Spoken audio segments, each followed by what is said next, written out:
여러분 안녕하세요. 신천지 탈퇴 매뉴얼 시간입니다. 최근 신천지 유튜브 계정인 HNBC 계정으로 영상 하나가 올라왔는데 짧은 시간에 무려 5만 명이나 되는 분들이 본 영상이 있습니다. 아마 이 5만 명은 대부분 신천지 교인분들이실 거라 생각이 드는데요.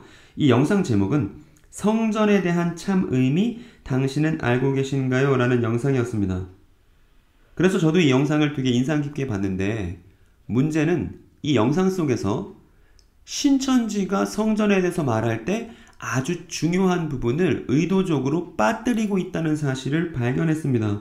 그래서 이렇게 신천지가 가르치는 방식대로 성전을 이해했다간 성경을 크게 오해하겠구나 싶었습니다. 그래서 오늘 영상을 준비했습니다. 오늘 영상은 성경이 말하는 성전에 대해서 말씀드리고 신천지에서 올라온 영상을 세세하게 논박해 보도록 하겠습니다. 일단 성전 이야기를 하려면 우주 이야기부터 시작하는 것이 좋습니다. 물론 성경에는 우주라는 단어가 나오진 않죠. 대신에 눈에 보이는 것이나 눈에 보이지 않는 모든 만물을 일컬어 성경은 하늘과 땅이라고 표현하고 있습니다. 그런데 여러분, 제가 엉뚱한 질문 하나 던져보겠습니다. 창세기를 쓴 모세는 우주가 팽창한다는 사실을 알고 있었을까요? 아니면 모세는 블랙홀의 존재를 오늘날 사람들처럼 알고 있었을까요? 잘 몰랐을 것입니다. 그러니까 이 얘기는 우리가 생각하는 우주와 모세와 같은 유대인이 생각했을 우주는 그림이 아주 달랐을 것이라는 얘기입니다. 지금 여러분들이 보시는 것이 유대인들의 우주를 제가 한번 그려본 것입니다. 물을 가르고 공간을 만들어서 그 위를 해달별이 돌아가고 평평한 땅 위에 식물과 동물이 또 인간이 공존하는 그런 세계가 유대인의 우주이고, 유대인들은 하나님의 창조 세계가 이렇게 생겼다고 생각했습니다. 그리고 이 창조 세계 전체는 하나님의 성전이었습니다. 그래서 이사야서에 보면 하늘이 하나님의 보좌이고 땅이 주의 발등상이라고 노래하고 있죠. 그리고 이 창조 세계의 중심에 놓여 있는 건물이 하나 있습니다. 이 건물이 바로 성전입니다. 그런데 이 성전 안에는 하늘의 광명체들을 표현하는 촛대가 들어있었고, 또 하나님의 발등상이라 불리는 언약궤도 놓여 있었습니다. 그러니까 이 성전이란 건물은 하늘과 땅의 축소판, 창조세계 전체의 축소판 건물이라 할 수 있습니다. 창조세계 전체를 요약하는 건물, 우주의 축소판 건물이 성전인 것이죠. 그래서 창조세계 전체와 성전은 긴밀하게 연결되어 있습니다. 그리고 이 점을 생각한다면 우리는 성전에 들어가는 유대인들의 생각을 엿볼 수 있습니다. 성전 안에 하나님의 임재가 가득한 것을 보면 하늘과 땅에도 창조세계 전체에도 하나님의 임재가 가득한 것을 확신할 수 있었을 것입니다. 그리고 하늘에 계신 하나님께서 이 땅에 있는 건물 성전 안에 계신 것을 보면서 하늘과 땅이 바로 이 성전을 통해서 연결된다는 것을 알 수 있었습니다. 그래서 우리는 이 성전에 대해서 두 가지 핵심 사항을 기억해야 됩니다. 하나는 성전은 창조세계 전체의 축소판 건물이다. 두 번째는 하늘과 땅이 성전을 통해서 연결된다. 그럼 우린 이제 성경 전체를 성전을 통해서 간략하게 조망해 볼 수가 있습니다. 이 성경의 첫 책은 창세기죠. 창세기는 하늘과 땅에 대한 이야기입니다. 그리고 성경의 마지막 책인 요한계시록은 이 하늘과 땅이 새로워진 이야기라서 새 하늘과 새 땅이 등장하고 있습니다. 그래서 성경은 마치 대리운전 광고처럼 앞뒤가 똑같은 구조를 갖고 있습니다. 이것을 어려운 말로는 키아스무스라고 한다고 지난 마태복음 13장 영상에서 말씀드렸죠. 그래서 앞에는 하늘과 땅, 맨 뒤에는 새 하늘과 새 땅, 그리고 이 하늘과 땅의 축소판 건물이 성전이기 때문에 성경, 그러니까 하늘과 땅으로 시작해서 새 하늘과 새 땅으로 마무리되는 이 성경은 그 내용 전체가 성전 이야기라 볼 수 있습니다. 그럼 이제 성경에 나온 성전들을 하나씩 하나씩 살펴보도록 하겠습니다. 부끄럽지만 제가 그림을 그려봤거든요. 귀엽게 봐주셨으면 좋겠습니다. 여러분, 이게 뭔지 아시죠? 에덴입니다. 그럼 이 에덴에 우리가 앞에서 확인했었던 성전의 특징들을 적용해 볼까요? 에덴에 하나님이 임재하신다는 얘기는 마찬가지로 창조세계 전체에 하나님이 임재하신다는 뜻입니다. 그리고 이 에덴을 통해서 하늘의 하나님과 땅의 사람들이 연결됩니다. 그리고 이 에덴이라는 거룩한 장소를 맡아 관리하는 아담과 하와는 제사장의 역할을 가지고 있다고 말할 수 있을 것입니다. 그리고 두 번째 그림도 여러분 뭔지 아시겠죠? 제가 잘 그렸는지 모르겠습니다. 바로 성막입니다. 이 성막 안에 하나님의 임재가 가득하다는 것은 창조세계 전체에 하나님의 임재가 가득하다는 것이죠. 그리고 마찬가지로 이 성막을 통해서 하늘과 땅이 연결됩니다. 그리고 이 성막을 맡은 사람들을 제사장이라 부르죠. 이 성막은 하나님께서 직접 설계하신 창조세계 전체를 요약하는 모형입니다. 그리고 이 성막 설계도를 그대로 옮겨서 솔로몬이 성전을 건설했습니다. 이 성전에 대해서는 더 이상 설명하지 않아도 되겠죠. 창조세계 전체의 축소판이자 하늘과 땅을 연결하는 이 성전을 맡은 사람들이 마찬가지로 제사장이고 이 성전 공동체를 제사장 나라라고 부릅니다. 그런데 우리가 잘 알고 있듯 이 제사장 나라인 이스라엘이 하나님의 뜻 따라 살지 못했습니다. 그래서 BC 586년에 바벨론에 의해서 남유다는 포로로 끌려갔고 이때 그 화려했던 솔로몬 성전은 무너져 버렸습니다. 여러분, 성전이 무너졌을 때 유다 사람들의 심정을 한번 생각해 보시기 바랍니다. 하나님의 임재를 확인할 수 있는 건물, 하늘과 땅을 연결하는 성전이 무너져 버렸습니다. 그 성전을 관리하던 제사장 나라에게 성전이 무너졌다는 것은 정말 사상 초유의 일, 엄청난 위기가 아닐 수 없습니다. 이후 페르시아의 지배 아래 있다가 포로 귀환이 벌어졌습니다. 그때 이스라엘이 돌아와서 했던 첫 번째 과업은 다름 아닌 성전 건축이었습니다. 그래서 스룹바벨 성전이 세워졌습니다. 제2성전이라 부르기도 해요. 그리고 시간이 또 한참 흘러서 이후 헤롯이라는 우리가 신약 성경에서 보는 그 로마가 임명한 왕은 성전을 너무너무 중요하게 생각하는 유대인들의 환심을 사고자 이 스룹바벨 성전을 리모델링하기도 했습니다. 그래서 이 헤롯이 리모델링한 성전을 헤롯 성전이라 부르고 이 리모델링한 헤롯 성전이 바로 예수님 시절 성전이죠. 이 다시 세우고 리모델링한 성전, 유대인들이 너무너무 소중히 여기고 자기 정체성의 근거로 삼는 이 성전에 대해서 그런데 예수님은 이렇게 말씀하셨습니다. 이 성전을 허물어라. 그러면 내가 사흘 만에 다시 세우겠다.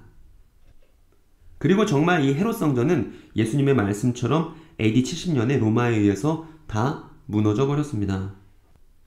그럼 솔로몬 성전도 무너지고 기껏 다시 지은 헤롯 성전마저도 무너졌으니 여기서 성전 이야기는 끝일까요? 그렇지 않습니다. 이 성전 이야기는 진정한 성전 출현의 예고편이었죠. 그럼 이제 마침내 드러난 성전에 대해서 신천지 영상은 뭐라고 말하는지 함께 보도록 하겠습니다.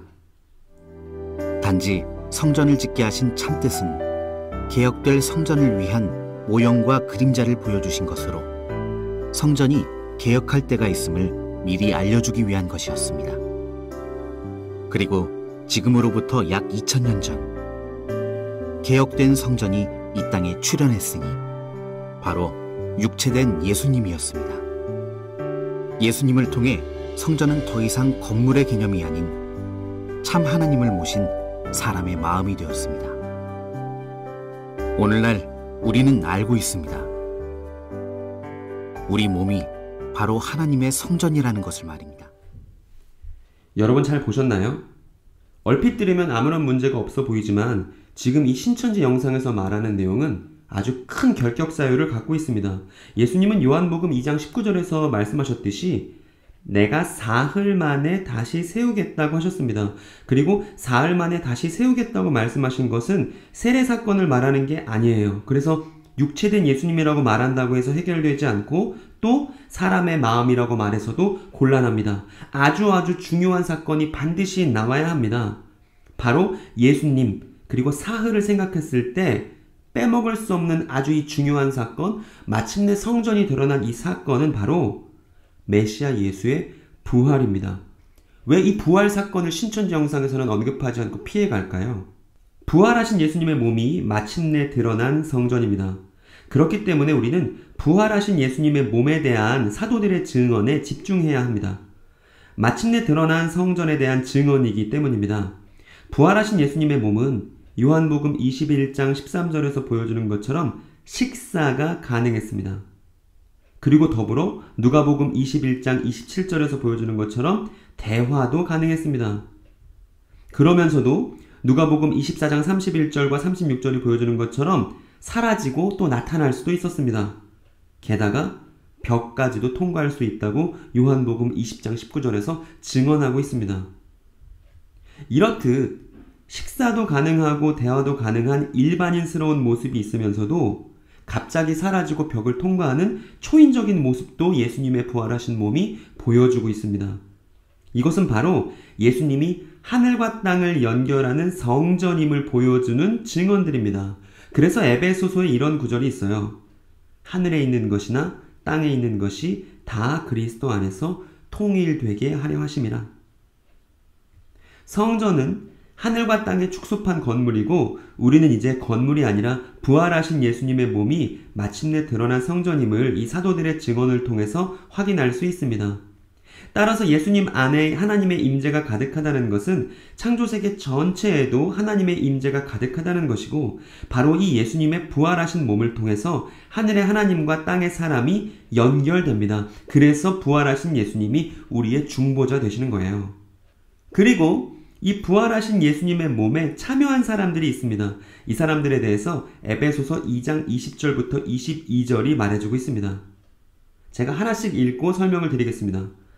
너희는 사도들과 선지자들의 터 위에 세우심을 입은 자라 그리스도 예수께서 친히 모퉁이 돌이 되셨느니라. 즉 부활의 예수를 증언한 사도들과 선지자들이 전한 하나님의 언약의 터 위에 세우심을 입은 사람들이 바로 예수의 제자이고 예수의 가족이고 신약 교회입니다. 바울은 이 신약 교회를 건물로 묘사하는데 이 건물의 중심에는 사람들의 버림을 받은 분이 부활하셔서 모퉁이 돌로 계십니다. 그러니까 부활하신 예수님 중심으로 모인 공동체를 지금 말하고 있는 것이죠. 그 뒤에 보면 그 안에서 건물마다 서로 연결하여 주 안에서 성전이 되어가고, 그래서 그 부활하신 예수 안에 참여하여서 모두 연결되어 성전이 되어가는 중이고 그 사람들이 바로 신약 교회인 것입니다. 너희도 성령 안에서 하나님의 거하실 초소가 되기 위하여 예수 안에서 함께 지어져 가느니라. 그 성전 안에 가득한 하나님의 임재가 성령이고 그 성령으로 살아가며 하나님의 초소로 지어져 가는 사람들이 곧 교회라는 것입니다. 그래서 우리는 이 구절을 통해서 다음과 같이 결론을 내릴 수 있습니다. 신약 교회는 예수 안에서 성전이 되어가고 있는 사람들입니다. 그리고 우리는 이 시점에서 성경이 말하는 제사장이 누구인지도 알 수 있습니다. 마침내 드러난 예수의 부활 성전에 참여한 사람들은 성전으로 지어가는 사람들이고 또 더불어서 제사장입니다. 이걸 베드로전서 2장 4절 5절이 증명합니다. 거기 보면 사람에게는 버림바가 되었으나 하나님께는 택하심을 입은 보배로운 산돌이신 예수께 나와 라고 시작합니다. 에베소서 2장 20절부터 22절까지의 내용과 비슷한 내용이 보이시죠? 사람들에게 버림받아 십자가에 달린, 그러나 하나님께서 선택하셨기 때문에 부활하신 예수, 그분은 살아있는 돌이라고 말하고 있고 이 살아있는 돌은 어떤 건물의 중심입니다. 그 다음 내용을 보면 너희도 산돌같이 신령한 집으로 세워지고 라고 합니다. 그래서 신약 교회도 그 부활하신 예수님을 중심으로 예수님 같이 되어가는 사람들이고 이 사람들이 신령한 집, 곧 성전입니다.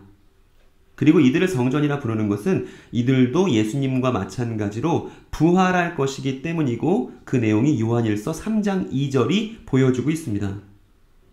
베드로전서 2장 5절은 이제 이렇게 마무리됩니다.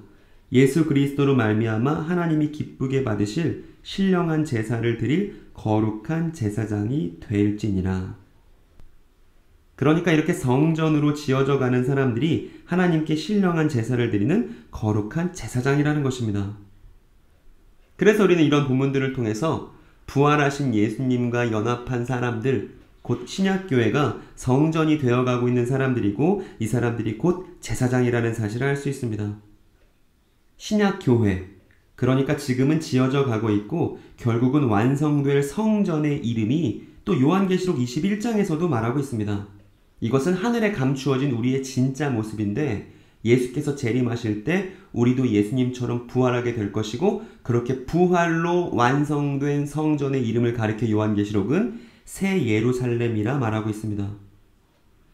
그리고 오늘 내용의 핵심은 성전이 창조세계 전체의 전망을 보여주는 우주의 중심이라는 사실이었죠.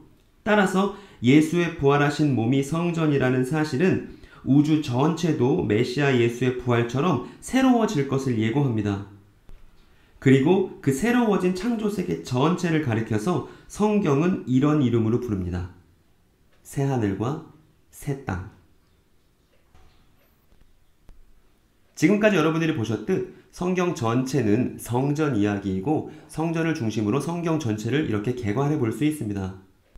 신천지 교인분들은 제가 설명드린 이 성전 이야기가 정말 그러한지 성경을 통해서 확인해 보시고 성전에 대해서 올바르게 증언하기 위해서는 반드시 예수 그리스도의 부활에 대해서 말해야 된다는 사실을 꼭 기억하셨으면 좋겠습니다.